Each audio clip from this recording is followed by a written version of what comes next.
നമ്മോട് നമ്മുടെ പ്രിയ കഥാകാരൻ ശ്രീ അശോകഞ്ചലിയുടെ 2 വാക്ക് സംസാരിക്കുന്നു. ക്ഷണിക്കുന്നു.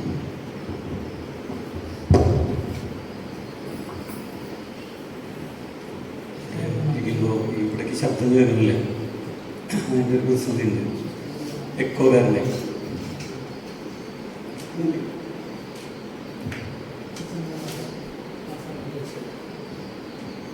വലിയ സന്തോഷമുണ്ട്. നമുക്കെല്ലാവർക്കും ഇവിടെ ഇങ്ങനെ അരികപ്പുറത്ത് 2 ദിവസങ്ങൾ ഒന്നിച്ചു ചേരാൻ കഴിഞ്ഞതിൽ കവികളോടൊപ്പമുള്ള യാത്രയും വളരെ സന്തോഷകരമായിരുന്നു. അരികപ്പുറം എന്ന് പറയുന്നത് ഞാൻ കഴിഞ്ഞ ദിവസം പറഞ്ഞ പോലെ തന്നെ കേരള ചരിത്രത്തിൻ്റെ പരിവർത്തനത്തിൻ്റെ ഒരു പുതിയ ഘട്ടം ആരംഭിച്ച സ്ഥലമാണ്. ലോകചരിത്രം, മനുഷ്യൻ്റെ ചരിത്രം ആരംഭിച്ച കാലം മുതലേ തന്നെ ആത്മീയതയുടെയും ഭൗതികവാദത്തിൻ്റെയും 2 കൈവഴികളുണ്ട്. പലരും തെറ്റിദ്ധരിച്ചിരിക്കുന്നത് മാർക്സിസം മുതലാണ് ഈ ഭൗതികവാദം ആരംഭിച്ചിരിക്കുന്നതാണ്. അതല്ല, ഭൗതികവാദത്തിൻ്റെ ഭാഗമായിട്ടും വലിയ വലിയ മഹത്തായ ദർശനങ്ങൾ ഉണ്ടായിട്ടുണ്ട്. അതുപോലെ തന്നെ ആത്മീയതയുടെ വഴിയിലും ധാരാളം മഹത്തായ ദർശനങ്ങൾ ഉണ്ടായിട്ടുണ്ട്. 2 ഭാഗത്തും അപകടകാരികളായിട്ടുള്ള ആൾക്കാരുണ്ടായിരുന്നു. ആത്മീയതയുടെ വഴിയിലുണ്ടായിരുന്നു, ഭൗതികവാദത്തിൻ്റെ വഴിയിലുണ്ടായിരുന്നു. വർഗീയത പോലും ഉണ്ട് ആത്മീയതയുടെ വഴിയിലും ഭൗതികവാദത്തിൻ്റെ വഴിയിലും. സവർക്കർ ഭൗതികവാദിയായിരുന്നു എന്നാണ് പറയുന്നത്. ജിന്ന, മുഹമ്മദ് അലി ജിന്ന ഭൗതികവാദിയായിരുന്നു എന്ന് പറയുന്നത്. പക്ഷെ ഇതിന് രണ്ടിനും കൂടി യോജിക്കാവുന്ന ചില ഇടങ്ങളുണ്ട്. കാൾ മാർക്സിൻ്റെ ജീവിതം, ദരിദ്രനായി ജീവിച്ചുകൊണ്ട് സമൂഹത്തിന് വേണ്ടി ഗവേഷണം നടത്തി കഷ്ടപ്പെട്ടിട്ടുള്ള ജീവിതം ഏത് ആത്മീയ അന്വേഷകർക്കും ഒരു മഹാപ്രചോദനം നൽകുന്നതാണ് കാൾ മാർക്സിൻ്റെ ജീവിതം. അതുപോലെ തന്നെ ആത്മീയാചാര്യന്മാരുടെ വഴികളൊന്നും തന്നെ ഭൗതികവാദികൾക്കും അന്യമാണ്. ഇവിടെ ആത്മീയ തീർത്ഥാടന കേന്ദ്രമാണ്. പക്ഷേ ഞാൻ പറഞ്ഞു, ഇത് സാമൂഹ്യ പരിവർത്തനത്തിൻ്റെ വഴി തുറന്ന ഒരു സ്ഥലം കൂടിയാണ്. ഇത് രണ്ടും തമ്മിൽ വലിയ വ്യത്യാസമൊന്നുമില്ല. ഒക്കെ ഒന്നിച്ചു പോകുന്ന കാര്യങ്ങളാണ്, ഒന്നിച്ചു പോകേണ്ട കാര്യങ്ങളാണ്. നിൽക്കുന്നതിന് ഏറ്റവും ആവശ്യമായിട്ടുള്ള ഒന്നാണ് അനുകമ്പ. അപ്പോൾ അദ്വൈതത്തിൽ നിന്ന് അനുകമ്പയിലേക്ക് വന്ന ഒരു ജീവിതമാണ് ഗുരുവിൻ്റെ ജീവിതം. എന്ന് വെച്ച് കഴിഞ്ഞാൽ അദ്ദേഹം ഇവിടെ വരുന്നതിന് മുമ്പ് കുറേ അലഞ്ഞു. നമ്മുടെ ഈ തിരുവിതാംകൂറിൻ്റെ പല പ്രദേശങ്ങളിൽ അദ്ദേഹം അലഞ്ഞു നടന്നു. അതിനെപ്പറ്റി പല ജീവചരിത്രകാരന്മാർ എഴുതിയിട്ടുണ്ട്. അപ്പോൾ അദ്ദേഹം കണ്ട മനുഷ്യർ, അവരാണ് ഈ സമൂഹമൊക്കെ കെട്ടിപ്പടുക്കുന്നത്, അവരാണ് ഇവിടെയൊക്കെ പണിയെടുക്കുന്നത്, മനുഷ്യന് ഭക്ഷണം കൊടുക്കുന്നത്.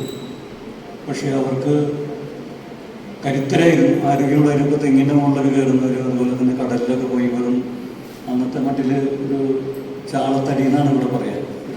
ഒരു മരമാണ്. ആ മരത്തുമ്പോൾ പോയിട്ട്, അല്ലാണ്ട് വഞ്ചിയൊന്നുമില്ല, അതിൽ പോയിട്ട് കാറിന് പോലുള്ള കടലിൽ പോയിട്ട്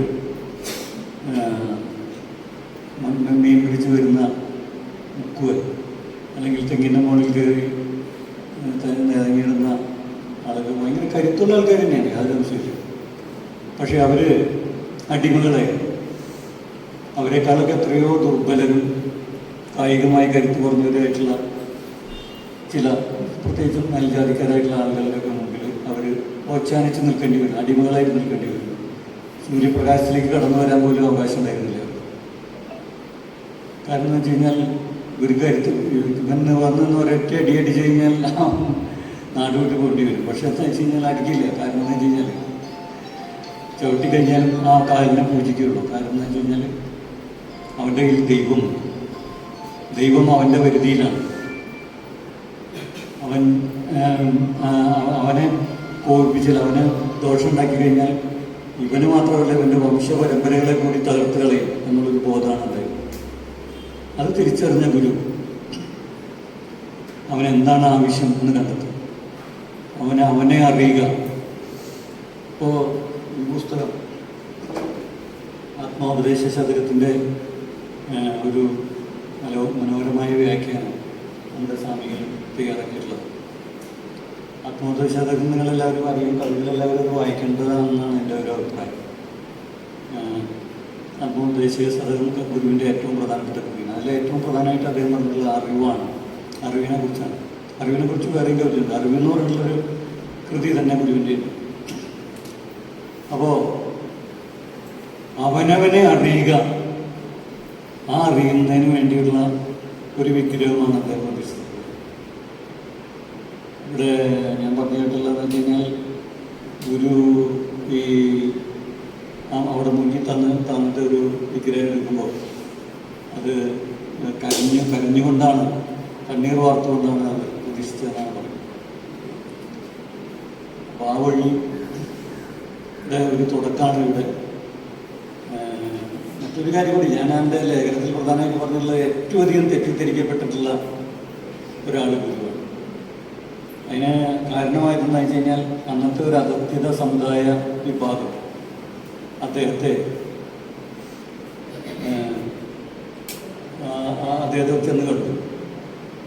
ചെന്ന് കണ്ടിട്ട് അവർക്ക് ഒരു നിവൃത്തിയില്ല ജീവിക്കാൻ. ഇവിടെ വെച്ചിട്ടാണ് കണ്ടത്. ഒരു സംഘടന രൂപീകരിക്കണമെന്ന് പറഞ്ഞു. സംഘടന രൂപീകരിച്ചു. ആ സംഘടനയാണ് അദ്ദേഹത്തിൻ്റെ ജീവിത കാലഘട്ടത്തിൽ അതിന് ശേഷവും അദ്ദേഹത്തെ ഏറ്റവും അധികം ദ്രോഹിച്ചിട്ടുള്ളത്. SNDP തന്നെയാണ്, യാതൊരു സംശയമില്ല. ഇപ്പോഴും ദ്രോഹിച്ചുകൊണ്ടിരിക്കുന്നത് SNDP. ഗുരു പറഞ്ഞിട്ടുണ്ട്, ഞാൻ സ്ഥാപിച്ചതൊക്കെ ഹിന്ദു ക്ഷേത്രങ്ങളാണ്. മറ്റേതെങ്കിലും സമുദായത്തിൽപ്പെട്ട മുസ്ലിങ്ങളോ ക്രിസ്ത്യാനികളോ വന്നിട്ട് അങ്ങനെ ഒരു ആവശ്യം ഉന്നയിച്ചിരുന്നെങ്കിൽ ഞാൻ അവർക്ക് വേണ്ടി പണി കൊടുക്കുമായിരുന്നു പറയുന്നത്.